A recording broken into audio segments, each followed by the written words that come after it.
কেউ কি দেখে এটাকে চিনতে পারছেন যে এটা আসলে কি? বলেন তো এটা কি?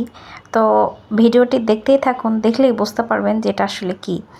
তো যেহেতু অনেক গরম পড়ছে, তো সেই জন্য ভাবলাম যে শশাটা ঠান্ডা ঠান্ডা হলে খেতেও মজা লাগে এবং শশা দেখা যাচ্ছে আমাদের শরীরের জন্য বেশ উপকারী।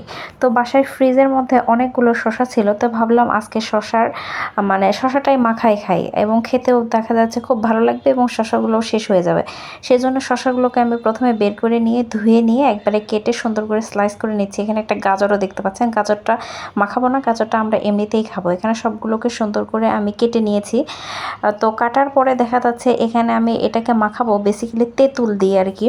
তো সেই জন্য তেঁতুলটাকে আমি ভিজিয়ে রাখছি, যার কারণে তেঁতুলটা নরম হলে তেঁতুলের রসটা খুব ছাড়তে খুব ভালো হবে। তেঁতুল, ওখানে কাঁচামরিচ, লবণ, সরিষার তেল, তারপরে জিরার গুঁড়া সব কিছু দিয়ে সুন্দর করে মাখায় নিচ্ছি। যদি কেউ মনে করেন যে এখানে কেউ কাসুন্দি দিতে চান তো কাসুন্দিও দিতে পারেন, আমি কাসুন্দিটা দিই নাই, কারণ যেহেতু আমি তেঁতুল দিয়ে মাখাবো ভাবলাম যে কাসুন্দিটা স্কিপ করি আর কি, কারণ তেঁতুলের একটু টক টক ফিল আসলে তো খেতেও মজা লাগবে। আর এই গরমে দেখা যাচ্ছে যে মানুষ কোথায় গেলে যে একটু স্বস্তি পাবে, তো দেখা যাচ্ছে কোথাও গিয়ে কোনো স্বস্তি নেই। এখন স্বস্তিগুলোকে নিজেদেরকেই খুঁজে খুঁজে বের করতে হবে যে কী খেলে বা কী করলে একটু ভালো থাকা যায়।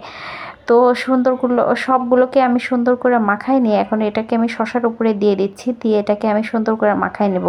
কারণ এই মাখামাখি খাবারগুলোকে যত সুন্দর করে আপনি মাখাবেন তত খেতে বেশ দারুণ লাগবে এবং মজা লাগবে। আপনারাও কে কে বাসায় এরকম শশা মাখা খেয়েছেন আমাকে কমেন্ট করে জানাবেন তো, যে আপনারাও কি এইভাবে খান নাকি অন্যভাবে খান।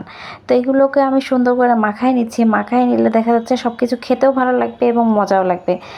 তো আমার ভিডিওটা যদি আপনাদের ভালো লাগে থাকে তাহলে লাইক, কমেন্ট, শেয়ার দিয়ে পাশে থাকবেন। আর যদি ভালো না লাগে তাহলে তো স্কিপ করে চলে যাবেন, এটা তো আর বলার অপেক্ষা রাখে না। তো এই হলো আজকে আমার শশা মাখার ফাইনাল লুক। আপনারা দেখতেই পাচ্ছেন যে এটা কিন্তু বেশ খেতে মজা হয়েছে এবং ইয়াম্মি হয়েছে, এবং এটাকেও যদি ঝাল লবণ ঠিক করে মাখানো হয় তাহলে বেশ ভালো লাগে। তো আজকের ভিডিওটা এই পর্যন্তই, দেখা হবে আমার নেক্সট কোনো ভিডিওতে। আল্লাহ হাফেজ।